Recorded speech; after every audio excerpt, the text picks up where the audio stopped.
സ്വാതന്ത്ര്യം തന്നെ കവർന്നെടുക്കുന്ന ഒരവസ്ഥയിലേക്കാണ് ഇന്നത്തെ ഈ BOT ടോൾ പിരിവ് എത്തി നിൽക്കുന്നത്.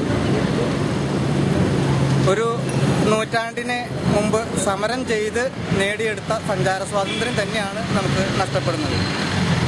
അതും ഒരു കുത്തക കമ്പനിക്ക് വെറും 312 കോടി രൂപ സർക്കാർ തന്നെ പറയുന്ന ചെലവ് വഹിക്കാൻ സർക്കാരിന് കഴിയാതെ പകരം ഇങ്ങനൊരു കമ്പനിക്ക് കൊടുത്ത് 17.5 വർഷം കൊണ്ട് 12,500 കോടി രൂപ വരെ ഈ കമ്പനിക്ക് ലാഭം ഉണ്ടാക്കി കൊടുക്കുമ്പോൾ ഇവിടെ വാസ്തവത്തിൽ സംഭവിക്കുന്നത് ഇവിടെ ഈ വാഹനങ്ങൾ ഉപയോഗിക്കുന്നവർ മാത്രമല്ല സാധാരണക്കാർക്ക് പോലും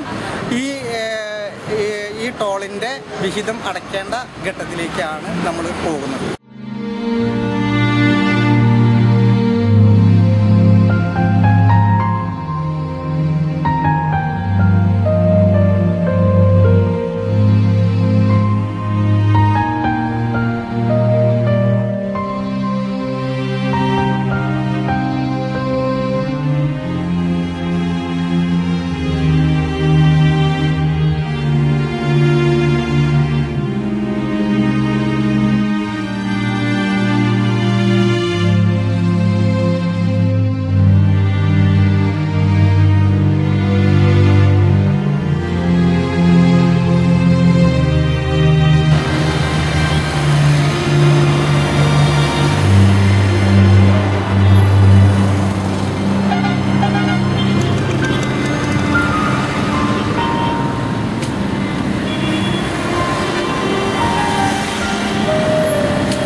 എന്നിട്ടും കൊട്ടാണ്ടിരിക്കാൻ വയ്യടിതയേ.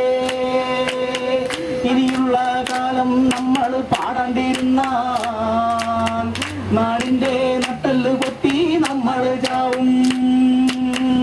ഇനിയുള്ള കാലം നമ്മൾ പാടാണ്ടിരുന്നാൽ നാടിന്റെ നട്ടല് പൊട്ടി നമ്മൾ ചാവും. ചാവാണ്ടിരിക്കാനെങ്കിലും പാടടിതയ്യേ,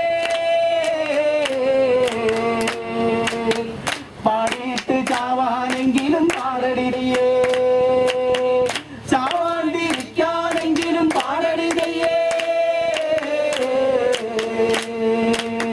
പാടിയിട്ട് ചാവാനെങ്കിലും പാടടിതയ്യേ.